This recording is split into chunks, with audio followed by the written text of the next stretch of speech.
जय जोहार, नमस्कार संगवारी हो। आप देख रहे हैं अभी छत्तीसगढ़ प्रदेश की तमाम बड़ी खबर देखने के लिए हमारे चैनल को सब्सक्राइब कीजिए और बेल आइकन के बटन को प्रेस कीजिए और इसी तरह से लगातार हमारी खबरें देखने के लिए बेल आइकन के बटन को प्रेस कीजिए।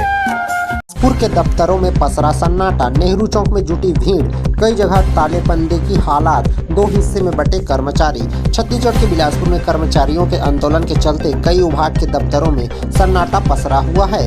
रजिस्ट्री ऑफिस सहित अन्य विभागों में तालेबंदी के हालात बन गए हैं। नेहरू चौक में कार्रवाई कर कर्मचारी नेताओं के साथ ही बड़ी संख्या में एकजुट होकर कर्मचारी सरकार के खिलाफ हल्ला बोलते हुए जमकर नारेबाजी कर रहे हैं। इधर आंदोलन को लेकर लिपिक वर्गीय शासकीय कर्मचारी संघ अलग हो गया है।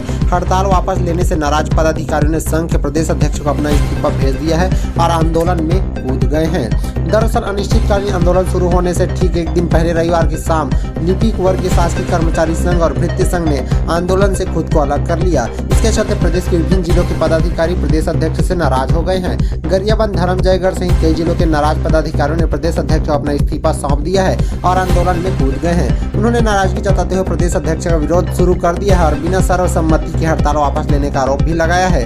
कर्मचारियों की नाराजगी के चलते प्रदेश अध्यक्ष रोहित तिवारी ने अपना मोबाइल भी बंद कर दिया है। वहीं उनके पक्ष जानने के लिए उनके मोबाइल नंबर पर संपर्क किया, लेकिन उनसे संपर्क नहीं हो पाया है। नेहरू चौक में जुटी है भीड़, सरकार के खिलाफ बोला हल्ला।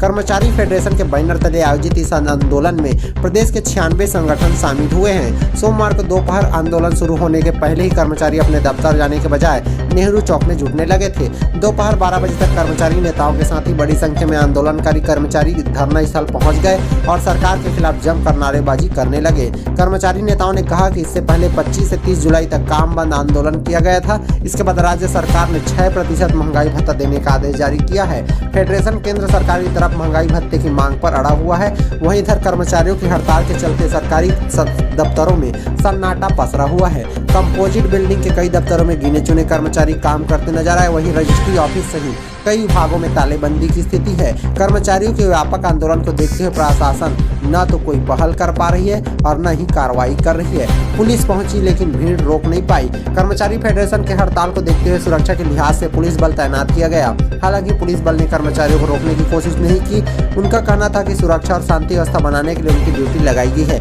लेकिन इतनी बड़ी संख्या में कर्मचारियों को रोकना मुश्किल हो गया है। ओबीसी महासभा का भी मिला समर्थन।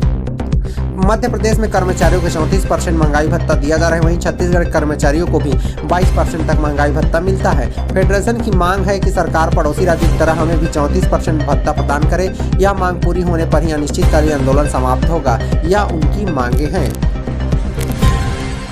मशाल लेकर सड़क पर उतरे बीजेपी नेता, बिलासपुर में हल्ला बोल, नेता प्रतिपक्ष बोले युवाओं को न नौकरी मिली न भत्ता, अब रायपुर में प्रदर्शन।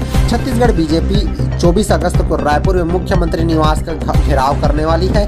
इससे पहले बिलासपुर में रविवार रात भारतीय जनता युवा मोर्चा BGYM ने मशाल जुलूस निकाला। इसमें विधायकों के साथ ही बीजेपी नेता भी सड़क पर उतरे। वहीं पूर्व नेता प्रतिपक्ष धर्मलाल कौशिक ने कहा कि कांग्रेस की सरकार ने जिस तरह प्रदेश के युवाओं के साथ छल किया है, इससे उनका भविष्य अंधकारमय लग रहा है। ये ठगा महसूस कर रहे हैं। BGYM ने रविवार रात लाल बहादुर शास्त्री स्कूल में से मशाल जुलूस कोतवाली चौक, गोल बाजार, सदर बाजार होते हुए देवकी नंदन चौक तक निकाला। इस दौरान कार्यकर्ताओं ने सरकार के खिलाफ हल्ला बोलते हुए जमकर नारेबाजी की। इसमें पूर्व नेता प्रतिपक्ष एवं जिला विधायक धर्मलाल कौशिक, मस्तूरी डॉक्टर कृष्ण मूर्ति बांधी, बिलतरा विधायक रजनीश सिंह, महिला आयोग की पूर्व अध्यक्ष हर्षिता पांडे सहित बीजेपी नेता और BGYM के पदाधिकारी शामिल हुए थे। धर्म सिंह बोले युवाओं के साथ हुआ है छलावा। मशाल जुलूस के पहले विधानसभा के पूर्व नेता प्रतिपक्ष एवं बिल्हा विधायक धर्मलाल कौशिक ने करबला रोड स्थित भाजपा कार्यालय मीडियम से बातचीत भी की। उन्होंने कहा कि भारतीय जनता युवा मोर्चा के इस आंदोलन में प्रदेश भर से लाखों की संख्या में युवा रायपुर में जुटेंगे और मुख्यमंत्री भूपेश बघेल से रोजगार और बेरोजगारी भत्ते की मांग करेंगे। विधायक कौशिक ने कहा कि अब छत्तीसगढ़ राज्य के युवाओं के सब्र का बांध टूट गया है। प्रदेश के युवा बेरोजगार ने कांग्रेस सरकार को 3.5 साल का वक्त वादा निभाने के लिए दिया, लेकिन सरकार वादा निभाने में असफल रही और बेरोजगारी भत्ते के वादे से भी मुकर रही है। सरकार ने उनके साथ छलावा किया है। उन्होंने कहा कि अब वक्त आ गया है कि सरकार को सबक सिखाने का। सरकार युवाओं बेरोजगारों की समस्याओं की अनदेखी कर गहरी निद्रा में सोई हुई है। छत्तीसगढ़ में मिला भारत का सबसे जहरीला सांप, इतना खतरनाक कि काटे तो पानी भी नहीं मांगता इंसान। स्नेक रेस्क्यू टीम ने पकड़ा। भिलाई के ढांचा भवन क्षेत्र में भारत का सबसे जहरीला सांप रसेल वाइपर मिला है। सांप को देखकर घर वाले डर गए। इससे पहले कि वह किसी को नुकसान पहुंचाता, घर वालों ने डायल 112 में फोन करके इसकी सूचना 112 को दी। इसके बाद डायल 112 की टीम ने स्नेक कैचर राजा साहब को इसकी जानकारी दी। राजा तुरंत मौके पर पहुंचे और सांप का रेस्क्यू किया गया। राजा ने घर वालों को बताया कि यह कोई मामूली सांप नहीं बल्कि रसेल वाइपर प्रजाति का सांप है, जो भारत के सबसे जहरीले सांपों में से एक है। ऐसा कहा जाता है कि यदि यह एक बार काट ले तो इंसान पानी भी नहीं मांगता। 1 घंटे के अंदर इंसान की मौत हो जाती है। स्नेक कैचर राजा साहब ने बताया कि उनके पास डायल 112 पेट्रोलिंग टीम का फोन आया था। पेट्रोलिंग टीम घर वालों ने बताया कि ढांचा भवन में बेहद जहरीला सांप निकला है। राजा मौके पर पहुंचे तो देखा कि वो सांप रसेल वाइपर है। सांप अपनी पूंछ हिलाकर तेज आवाज निकाल रहा था। वह कुंडली मार के बैठा था। सांप लोगों को देखकर अटैकिंग मोड में था। यह देखकर राजा ने सभी लोगों को वहां से दूर किया और बड़ी सावधानी के साथ उसका रेस्क्यू करके उसे डिब्बा में डाला। इसके बाद उसे जंगल में छोड़ दिया गया है। राजा ने लोगों से अपील की है कि सांप, बिच्छा, खोपड़ा या अन्य जहरीले तंतु को उसे देखकर उसे मारे नहीं। उसने कहा कि लोग उसे उसके मोबाइल नंबर 9200307006 में फोन करके जानकारी दे।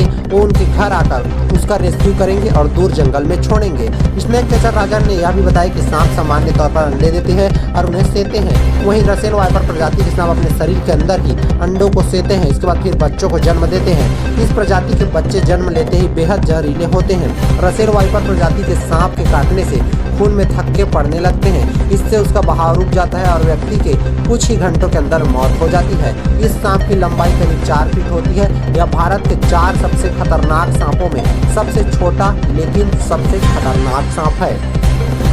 छत्तीसगढ़ पुलिस में फिर से बड़ा ट्रांसफर। प्रदेश के 11 एएसपी डीएसपी बदले गए।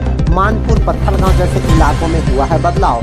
छत्तीसगढ़ के पुलिस महकमे में बदलाव किया गया है। 11 एएसपी डीएसपी को बदल दिया गया है।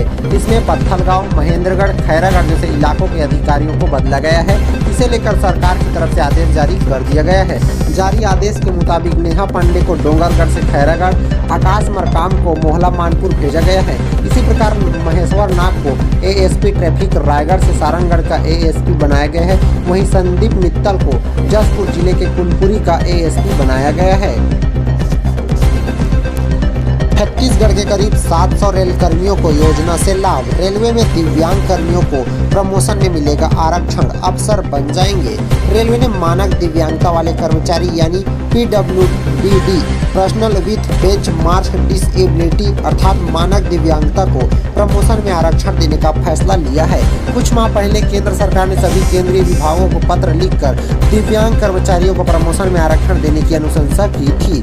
जोन में पहुंचे आदेश के मुताबिक रेलवे अपने 40% से अधिक दिव्यांग कर्मचारियों को ग्रुप सी से पदोन्नत कर ग्रुप बी में ले जा रहा है, यानी सभी कर्मचारी से अधिकारी बना दिए जाएंगे। इससे छत्तीसगढ़ के करीब 700 रेल कर्मियों को लाभ मिलने की संभावना है। वहीं दिव्यांग कर्मचारी को प्रमोट करने का फैसला रेलवे बोर्ड ने लिया था। इस आशय के आदेश हाल ही में जोन दफ्तर को मिले हैं। इसमें साफ है कि फिलहाल ग्रुप सी के कर्मचारियों को ग्रुप बी के पदों पर प्रमोशन मिलेगा। इसके लिए दिव्यांग कर्मचारी का PWBD के मापदंडों को पूरा करना जरूरी होगा। और सुप्रीम कोर्ट ने पिछले साल केंद्र सरकार को निर्देश दिया था कि दिव्यांगता जन अधिकार अधिनियम 2016 की धारा 34 के प्रावधानों के तहत मानक दिव्यांगता वाले कर्मचारियों को प्रमोशन में आरक्षण दिया जाना चाहिए।